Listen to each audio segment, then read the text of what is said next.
And I'm going to go ahead and share my screen.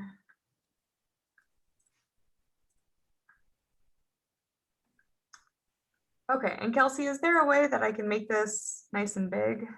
I think you put present in the top right hand. Oh, I see it.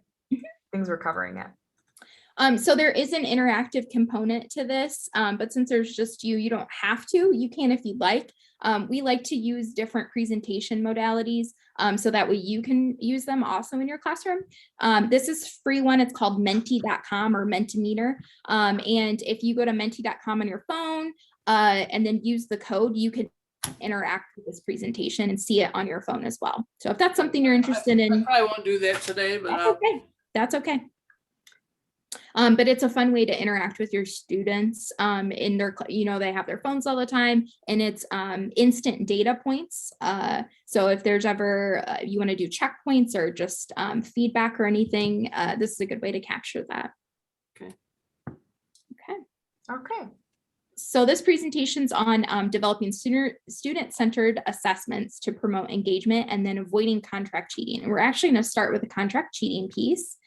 And I did a presentation on contract cheating a couple weeks ago. So if you want to dive more into what that is, feel free to take a look at that. It's in the faculty portal, but I do cover it briefly. Contract cheating occurs when students procure like third parties to produce their academic work. And then they obviously submit that work as their own. So this can range from buying pre-written essays, answers, to personalized essays written on demand. But really the most popular examples of this take place on social media, like Instagram. It targets students it tells them like, hey, we'll write or check your paper for you. We'll look for grammar and mechanics and offer solutions and ideas for you. And then they really end up like rewriting or writing the paper for them for a fee. And then they keep telling them like, if you pay this extra $50, we could make it this long or do this with it. Another way that most people are more commonly with is just friends who write essays for another, who've taken the class before, buying papers from former students, essay mills, grammar and editing websites, and so forth. So there's tons of examples of contract cheating, but so really just keep in mind the main definition is when students procure third parties to produce their work for them. Slide 2. Instructors may not be able to complete or eradicate contract cheating, but we can do things to help avoid it. Doing things as simple as providing rubrics and examples beforehand can eliminate the stress and confusion that students have that lead to self-confidence and then will also lead to more contract cheating.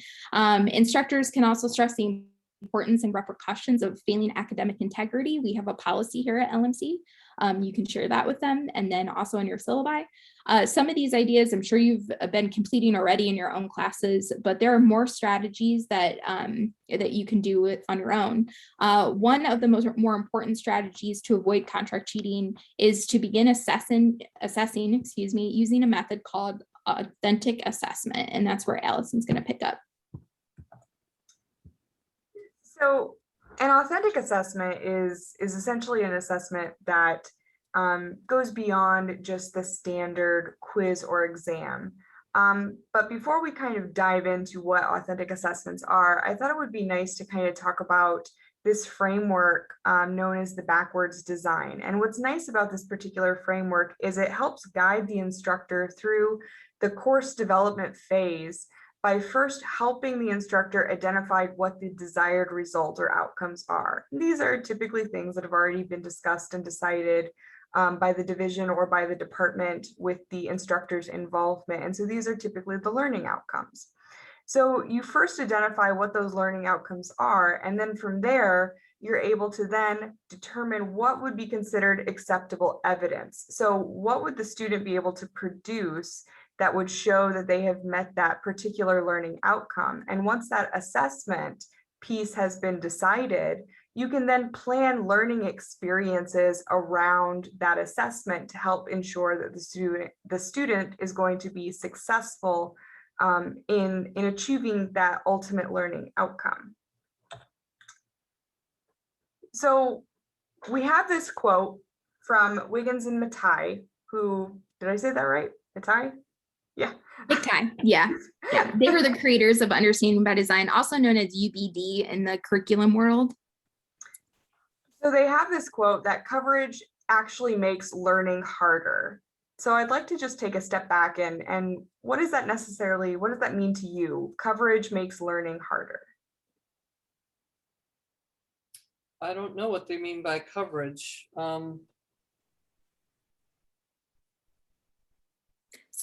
So Allison and I have the saying that we were just talking about it in the other room, that a lot of times instructors, when they default to a method called throwing content at students and hoping it sticks, rather than taking the time to, did my student understand that? Did I start the right place? Did they already know this? What are we working towards? Why do we need to know this content? I know this content. I'm the instructor. I'm the expert in it. So I'm going to throw all the content I want at these students and just hope it sticks. So when I think of the word coverage, that's what I'm really thinking. You're just covering things, glazing over everything, and not really digging into what that meant to the student. But what the beauty of the backwards design is, or that design, that understanding by design, is that it helps lay a framework so that we're not just throwing out content, hoping something sticks, and just covering the student with as much information as possible, but we're able to make the instruction much more tailored to whatever it is, that learning outcome that we've identified, and then the assessment that we've identified that would show that the student has indeed met that particular outcome. We can then tailor those experiences around that assessment. So we have a video about authentic assessments now that we have a little bit of groundwork in how we can go about thinking about designing these assessments and activities around them. Hello and welcome to Teachings in Education, Authentic Assessments. So why should educators use authentic assessments?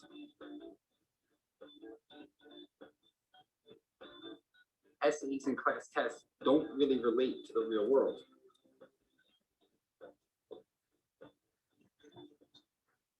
An actual driving test, which is an authentic assessment, is the best way to determine if you're going to be a good driver.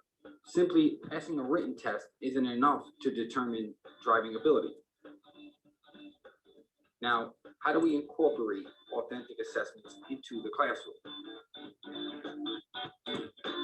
Art class, for example, is based on painting and projects. Art students should be assessed by their artistic talents. The curriculum of many STEM courses today are tailored for authentic assessments. So then try your best to relate these authentic assessments to real life for students. Give students the opportunity for more lab experiments. Next, higher order thinking skills. Now, writing a column for a school paper requires students to evaluate and dissect information. Authentic assessments such as these challenge students to create and solve problems. So having students create an anti-bullying commercial would require skills simply beyond recall. You may allow your students' imagination to create their own assessments. Next, they must apply learned knowledge. Overall, we want our students to have successful careers, and all students must one day apply what they learned in school to the work setting. Doctors not only learn anatomy, but they must apply that knowledge to their patients. Real life does not occur in multiple choice questions. Real life does not occur in essays. Lastly, rubrics. Rubrics are mostly tied to authentic assessments. Rubric design may vary, whether it be holistic or objective. Authentic assessments are very subjective in nature, so rubrics are needed to set criteria and to set goals for these authentic assessments. I'm in a Zoom meeting. Now, right now, I just want to say thank you for your time. Please share, like, and most importantly, please subscribe to the channel. Thank you. Okay, so I didn't want to give away what we meant by authentic assessments because I thought that the video did a really good job at it. No, it's not gonna let me. Is it gonna let me? Go on to the next one. So when we talk about authentic assessments, I mentioned this before, it's getting away from that quiz or that multiple choice test. And I do want to point out, there's nothing wrong with a quiz or a multiple choice test. Those are fine ways to do a formative or a summative assessment at the end of the learning itself. But authentic assessments are really nice because it helps build in that application component that exam doesn't necessarily capture. So just like that video mentioned, a really good example of an authentic assessment being that that driving exam. You know, it's not enough to just do a written exam. You could just have somebody that's a really good guesser. Maybe they're just really good at logicking out what the answer is going to be in a multiple choice test.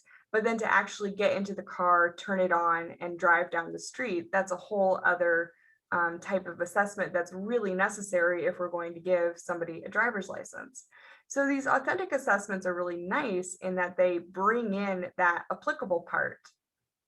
So what I'd like to do now is have us discuss what types of authentic assessments that you're already using in your classroom. Because you more than likely are, whether you realize it or not. And it's the assessment itself, oftentimes we view it as something that happens at the end of the learning, but these types of things happen throughout, and we're doing them often as both formative and summative. Well, I think I do a lot of authentic assessments. Although some, it does look like multiple choice in many cases. So as an example, I mean, in the nutrition section, we talk about the different kinds of nutrients and the sources of those, the value of those, and the requirements, recommended requirements of those. And then I give them questions about what would be a good source for a complex carbohydrate. And then there's several choices to choose from. I see that as an application question. We talk about trans fats. And so they have a label, it has the full thing, it'll actually say 0 trans fat on it, but if they understand the concept and they look at the ingredients list, they'll be able to acknowledge that there are trans fats in there because of the ingredient list. I want to, oh, sorry, go on. Well, so sometimes those are multiple choice and sometimes those are tell me why. I have both of those for because they do a quiz. They always do quizzes first. And they only get 3 points for a quiz, but it might have 25 questions in it. There's always at least 3 short answers. I think that's an excellent way of using an authentic assessment, but still using that quiz format though. And I don't think there's anything wrong with the quiz format at all, but what you're doing is you're giving students a label and you're asking them a question, and then you're asking them to explain their reasoning for their answer. And I think that definitely captures this idea of authentic assessment, where they're taking information that they've learned and they're applying it to a new situation where they're having to actively read a label and then, you know, question, well, is that label correct? Does it match the ingredients listed here under this label? So I think that's an excellent example of an authentic assessment. I wanted to point out that I think the question type, when you look at Bloom's taxonomy, that is application. I think the word application, we're actually looking for application to real world experiences, how the student can take this and then work with that outside of the classroom and apply it to their real life. That a student will remember not what you taught in your 50 minutes, but they'll remember it for 50 years. So a variation. Yeah, a variation of the assignment that you just described. Maybe you would have them create or write down their diet and their foods every day. And then, perfect. That is what I'm thinking. When I think of apply or application of authentic assessment, that's kind of what I was going towards. And I knew you probably already did it. Most instructors do. But some don't. Some just throw these multiple choice questions out there that are just from the book, and they don't try to apply it to real life. Well, that's my frustration. I've been in this business for 40 some years now, and I have never seen it so bad as far as the students, I give them significant feedback. That is, I don't, probably more than most of any other teacher does. And the day I stopped doing that is the day I stopped teaching. But they are, some of them are quite indignant. It's like, and I say some, a larger proportion of them all the time. So I even, from day one, I'm saying, I'm here to give you feedback, to facilitate your learning. I am very pro student as long as you are responsible and accountable. I mean, I really see myself as shaping behavior, but boy, I'll tell you, it is getting harder and harder. The truth is, probably at least half of the students that register for our class, all they care about is getting a credit. And if I don't have to learn, that's even better. So that's my frustration. I'm sorry, I'm just sharing that frustration with you, but I'm glad you're talking about it. This is a perfect series for you. Like the entire series that we're going through this year is how to actively engage your students. So we hope to tap into, I think even our next session is going to talk about large group settings and how you can tap into actively engage those students in your class. And what are you looking for when you say engagement? How do I know my students are engaged? What do I do to make them more engaged? And so forth. So you're definitely, I'm glad you're here. And it sounds like we need a lot more of you. We need many more instructors who are applying the same things that you are. yeah, well, don't get me started. Well, and I think too that once students see the value of what they're learning as well, if you can point out to them like, hey, this is something that goes beyond just this course. Yeah. A lot of times you can garner a little bit more buy-in. That you're always going to have students that, they just want to pass, they just want to get in and get out and not have to do much more than that. But I think what the beauty of what we're talking about here too is that it is so applicable to everyday life, and the skills and knowledge that we're imparting on our students in our courses, it can go into their daily life. It's our job to show them how, and Right. it sounds like you're doing a great job in doing that, and you are doing authentic assessment. And again, most instructors, they don't realize that they're doing it already, which is fantastic. And then once they realize, oh, this is what I am doing, it becomes much more purposeful. They think of new ideas of, okay, well, how can I incorporate more now that I know I'm doing it? Okay, thank you. So we do have some understanding by design forms that we have posted. Did you? I think if you click the word If I forms, click on it, it actually should pull it opens up. Yes. Can you see this? Yep, just turn it. Okay. So we've got some forms here that kind of walk you through the steps of understanding and planning out what your classroom assessments might be. So we've got those content standards. What do we need our students to know? What's the purpose of it? That way we can ensure that everything is in alignment. And then what is the audience for that assessment? So who are we going to be sharing those results with? For speaking on audience, that's a really fun way to vary your authentic assessments. If you take a step back and you're like, how can I explore a different or a variation of this? Have them present it with the mindset that it's to maybe kids with your assignment that you did of recording their meals throughout the week. How can you explain this to a fifth grader? How can you explain this to a nutritionist? What would you say to this audience? It's a really easy way to vary those assignments you're already doing and expand it and make it a little bit more meaningful. I like that idea.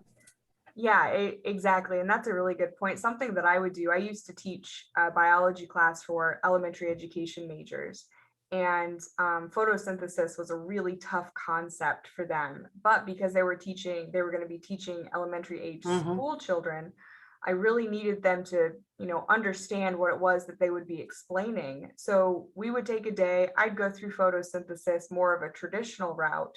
And then the next day I would say, okay, you're going to draw pictures of photosynthesis, but you're not going to use any words. That way, you know enough of how to explain this to somebody who's in kindergarten or first grade or second grade. And then they'd get really creative, but that was a really good snapshot of me being able to see, do they really understand this? Do they Mhm. understand these components? Because if you can draw it without words and convey a message, then you really do have a good grasping of what those concepts are. Mhm. So we do have the framework of assessment approaches and different methods. And these just give a really, obviously there's lots of different things that can be done for an authentic assessment or for a performance-based assessment, but this just kind of gives a nice snapshot of some different ideas of what could be done instead. And then lastly, we have that communication and evaluation piece. So, how is a student going to be evaluated? What is the role of the evaluator? And then that communication and feedback. So how will that student be told how they were assessed?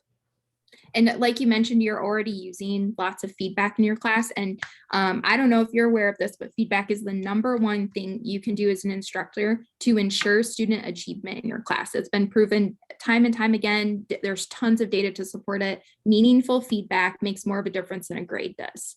Mhm. So I praise there. That's awesome. Yeah, absolutely. Any questions for us? Nope. Okay. Well, we are very happy that you came today. Well, thank you. I guess I have an outside question I'll ask you if Sure. you can stop the recording. Sure, absolutely. Let me go ahead and stop sharing and I will stop my recording. Oh, here we go.